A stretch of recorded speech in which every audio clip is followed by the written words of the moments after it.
This car can almost pass for the real thing.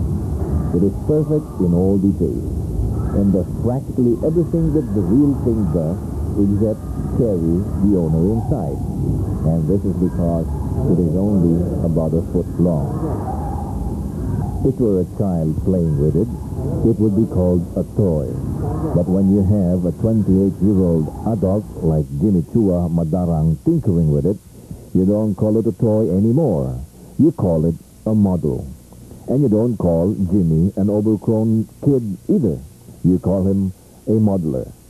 Bakit mo masasabing hindi toys itong ginagawa mo ito? Kasi yan parang pareho na sa totoo eh. Kung anong meron yung totoo, ganun din sa maliit na scale model. Baka hindi na pambata ito.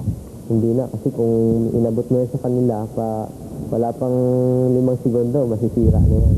Pati pag-handle ng model, kailangan meron right way of handling yung model. Well, I think we get very fascinated over the creativity aspect of it. In other words, making things that we can probably show and be proud of. I think that is the difference.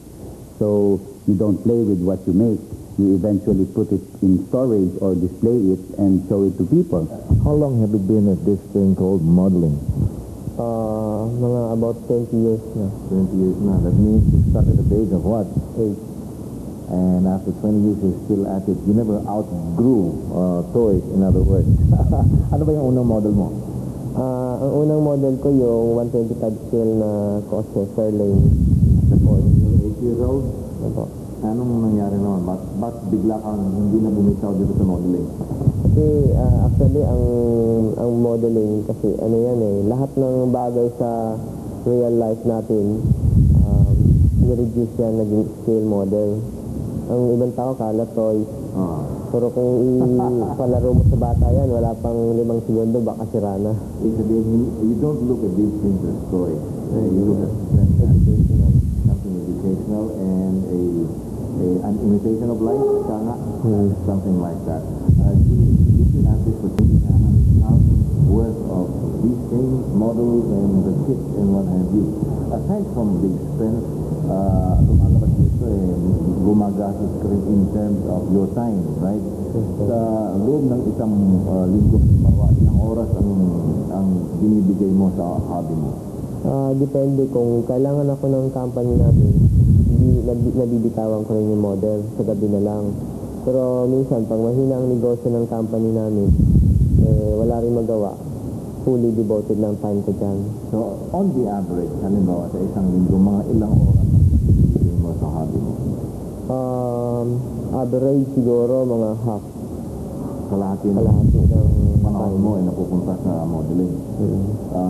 But more often than not, he stays home to be with his beloved models, which keep him awake late nights at times. For these are models that demand a lot of time, like Jimmy's model of that famous Japanese battleship, the Yamato. This Yamato model has won for Jimmy the Best in Show award in the first Philippine Modeler Show at the Quad Park 2 months ago for sheer artistry and detail. So detailed was it that we needed the magnifying glass in order to be able to appreciate every little thing that was put in by the modeler. And that was what characterized Jimmy's craftsmanship. Remarkable dedication and near masochistic obsession with detail.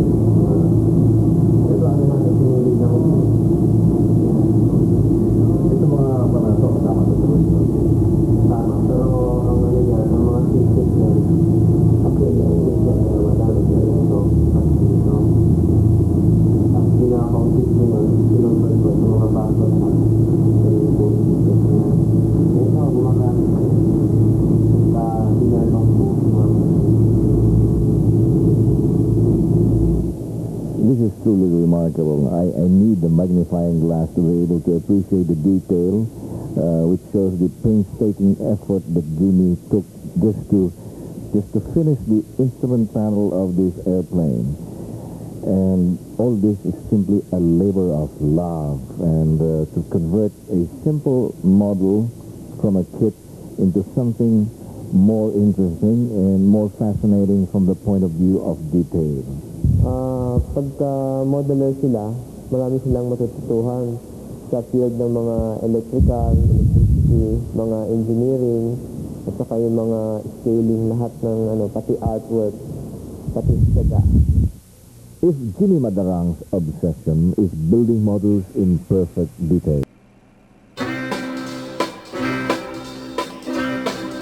Saturday night, but you stop pay. I heard about my money, don't try to save. My heart says go, go, half a time go. Saturday night, baby, I'm feeling fine. I'm gonna rock it up. I'm gonna rip it up. I'm gonna shake it up.